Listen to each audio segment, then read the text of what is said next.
By the way, this year we have 4. Our third inductee in Central's Hall of Fame class of 2023 is Dr. Ed Hinck. Dr. Hinck, will you please come to the stage?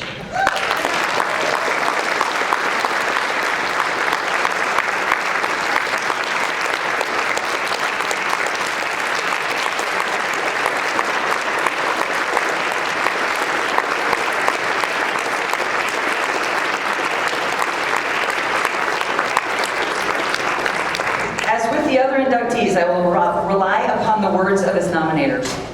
Dr. Hinck has served as a faculty member and longtime member of Central States since 1988. Over the course of his long career, Dr. Hinck has focused on debate in politics, in academic competition, and more fundamentally as a method of critical analysis and empowerment. Dr. Hinck's commitment to debate as a form of empowerment is so strong that he has extended his coaching and teaching to one of the populations most in need of critical thinking and hope for a better future: inmates in prisons. In what follows, I will describe in more detail how Dr. Hinck's entire career has been oriented on revealing how debate can function in politics and in life as a method of reasoned decision-making. Among his service activities, Dr. Hinck served as the Director of Forensics at Central Michigan University for a quarter of a century, from 1988 through 2013. He served as chair of the District 5 Committee for the National Debate Tournament, as well as a member of National Debate Tournament committees.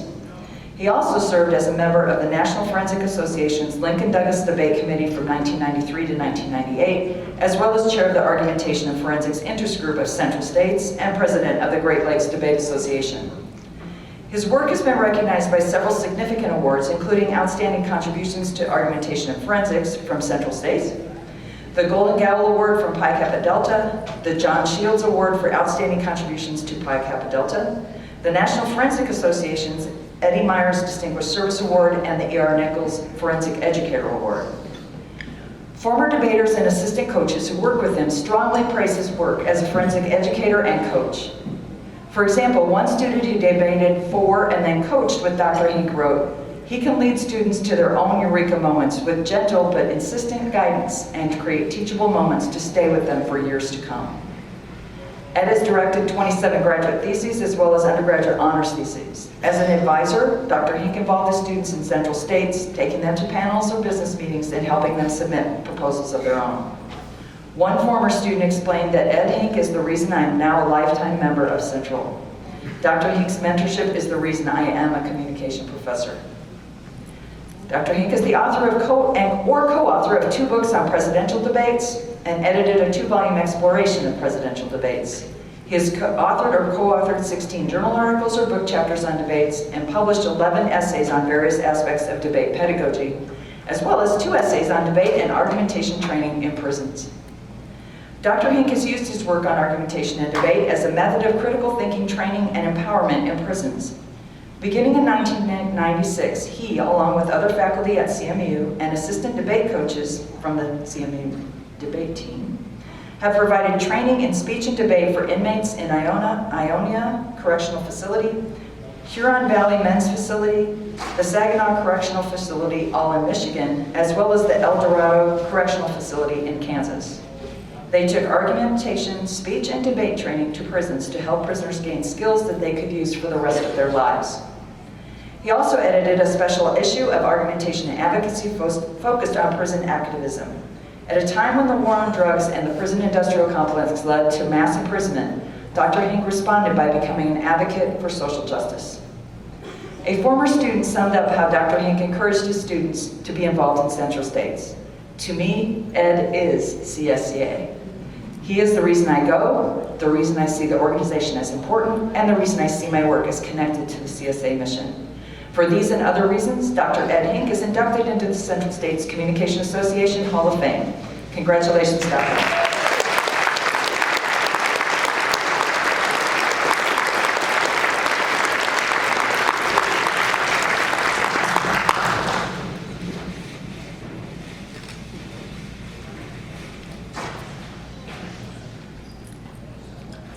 It's a long way from Fresno, California to this moment. I'm deeply moved, and I thank you. I thank you so much. I have a short story, and then a lot more thank yous. In 1971, which I think is about 52 years ago, as a ninth grader, about to attend high school, I was asked to revise my class schedule due to an error in completing my previous request. As I scanned the list, I stopped at forensics, asked the counselor what that subject was, and then chose it. That's the short story.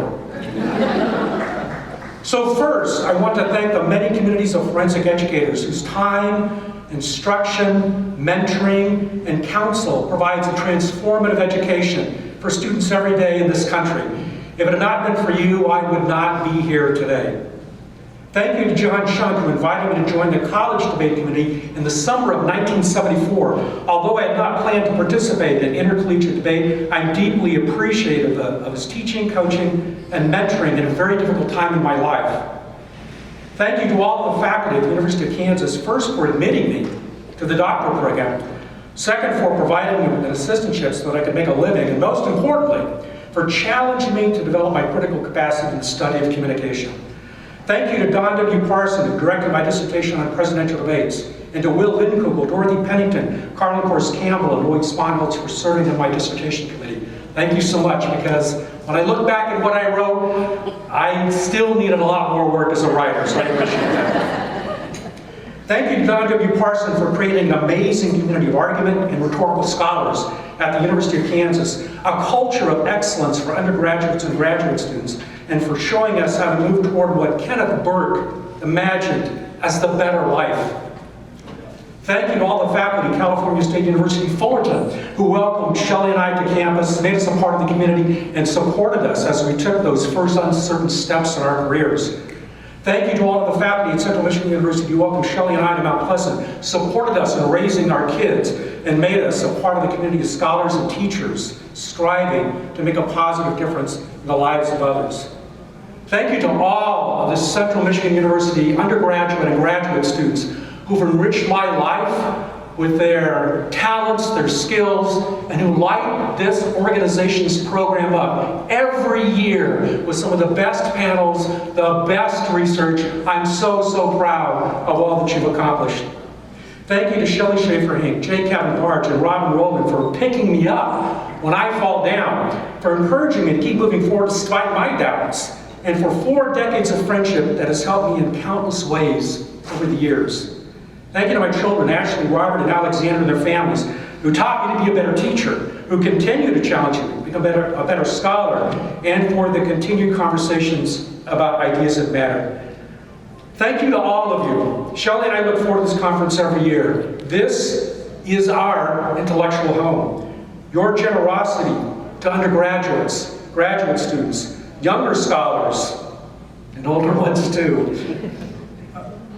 This is what makes us a wonderful, vibrant, intellectual community. And so I'm very, very grateful, and I thank you very much. Thank you.